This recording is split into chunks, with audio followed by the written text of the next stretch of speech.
Les saluda Carolina Reynoso, asociada senior del área corporativo de Robalino Abogados acá en Ecuador, y vamos a hablar para un nuevo tema interesante para este What's New On corporativo. En esta ocasión quiero compartir con ustedes un tema muy interesante que está sonando muchísimo en estos últimos tiempos, que es la implementación de las prácticas de buen gobierno corporativo en las sociedades mercantiles.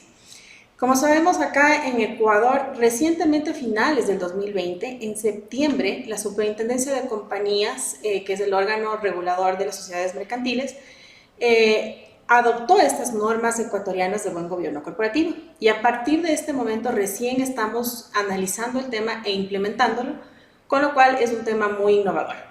Es importante recalcar que estas prácticas de buen gobierno corporativo son estas políticas, este conjunto de normas que lo que buscan en términos generales es organizar, administrar y estructurar de una forma más adecuada la vida social y administrativa de las diferentes sociedades mercantiles. En otras jurisdicciones, esta es una práctica que viene acompañada con una fuerza de ley, es decir, son de cumplimiento obligatorio. Acá en Ecuador tenemos una suerte de autorregulación y por ende nosotros les hemos dado esta importancia de implementarlas para justamente lograr una mejor administración de las diferentes sociedades mercantiles. Un ejemplo importante sobre la relevancia de incorporarlas e implementarlas, por ejemplo, es lo que, como todos sabemos, acá en Ecuador las diferentes organizaciones sociales están regidas por una Junta General de Socios o Accionistas, y este es el órgano administrativo único que tiene esta capacidad de administrar y tomar las decisiones sobre una diferente compañía. No existe una obligación de que se implemente como tal un directorio. Justamente hago esta analogía porque en otras jurisdicciones existe esta obligación de incorporar también este tipo de cuerpos colegiados. Una de las herramientas de las buenas prácticas de buen gobierno corporativo es esto, implementar un directorio en las administraciones. ¿Qué nos va a permitir hacer? ¿Qué beneficios nos va a traer implementar un directorio? Es justamente esto, controlar de mejor manera la administración y la toma de decisiones. Un ejemplo práctico puede ser cuando las diferentes estatutos sociales, que como sabemos es este órgano, es este compendio de normas que distribuyen el campo de accionar, vamos a poder limitar qué puede hacer una junta general, qué no puede hacer, qué decisiones les puede tomar y por el contrario, qué sí puede hacer un directorio.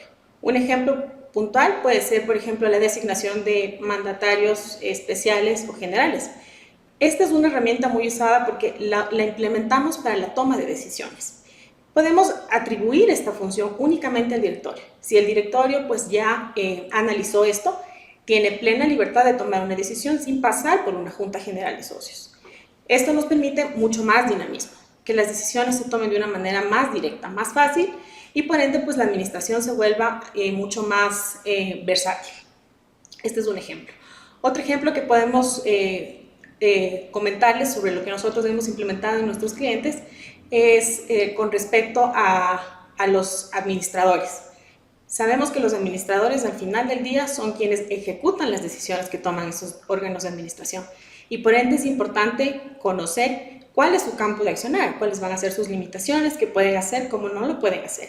Y por eso es importante entregarles estas herramientas y estas directrices para que sepan justamente qué es lo que pueden hacer y qué es lo que no pueden hacer.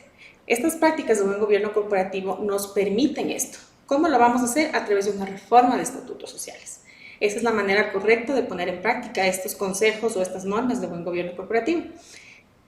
En estos dos ejemplos que hemos venido abordando, lo que tendremos que hacer es ponerlos en práctica a través de un análisis de los estatutos sociales que tenemos hoy por hoy y simplificarlos, estructurarlos, innovarlos a través de la creación de estatutos sociales que vayan a la guardia de estas normas de gobierno corporativo.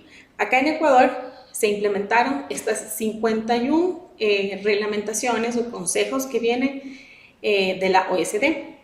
Si bien tenemos mucha influencia normativa de otras jurisdicciones que podríamos tomarla, resalto que esto es simplemente un tema de autorregulación, no es un tema obligatorio. Por ende, sí tenemos muchas bases para tomarnos de estas normas en Ecuador, pero también podríamos considerar ciertas corrientes, como por ejemplo España, Colombia, que tienen mucha más regulación en este sentido, para implementarlas en nuestros estatutos sociales y por ende pues beneficiarnos de estas prácticas. Otro punto importante a considerar que siempre se habla muchísimo es del tema del campo de accionar de los accionistas, que como sabemos son los dueños de las compañías.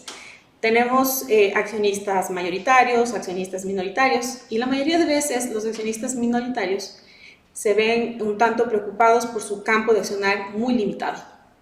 A través de la implementación de estas prácticas de buen gobierno corporativo, podríamos nosotros conferir ciertos derechos adicionales para que ellos tengan la capacidad de solicitar información o de involucrarse un poco más en la vida directiva.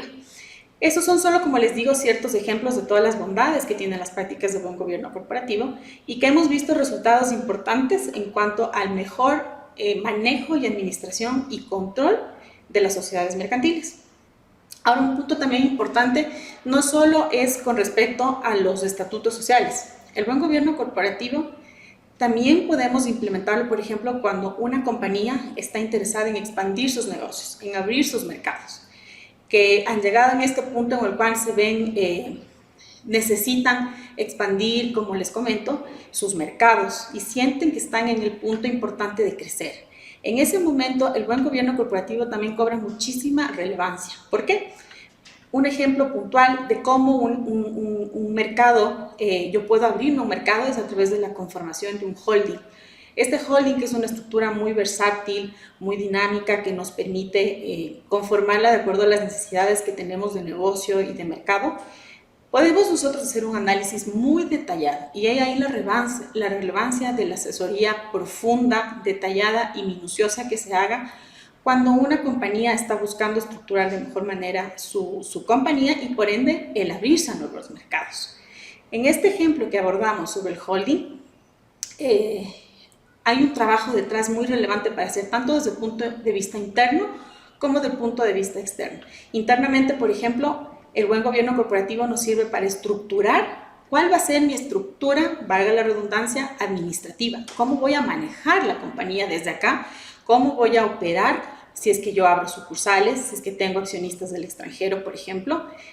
Nos permite estructurar la manera adecuada en la cual yo voy a abrir un holding. De hecho, ese es un punto medular para considerar esto, ¿sí? Hay que hacer muchos análisis en este sentido. Por ejemplo, si tenemos nosotros la necesidad de abrir un holding acá en Ecuador, si abrirlo afuera, va a depender de dónde están localizados los accionistas, si son residentes ecuatorianos, si están en el exterior, si mis negocios los hago únicamente acá o tengo relación con otros países, si las actividades que yo ejerzo las hago únicamente al interior o mi intención es tal vez exportar.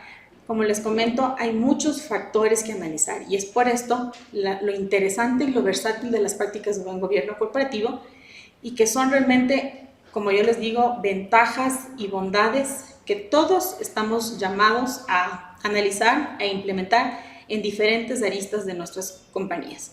No solo únicamente en el aspecto netamente societario administrativo, que es a través de los estatutos sociales, organismos de administración, sino incluso cuando las compañías están en el punto de crecer, de topar nuevos negocios. Y por esto les invito a acompañarnos en este análisis. Nosotros estaremos gustosos de atender cualquier consulta relacionada a la implementación de estas prácticas en Ecuador.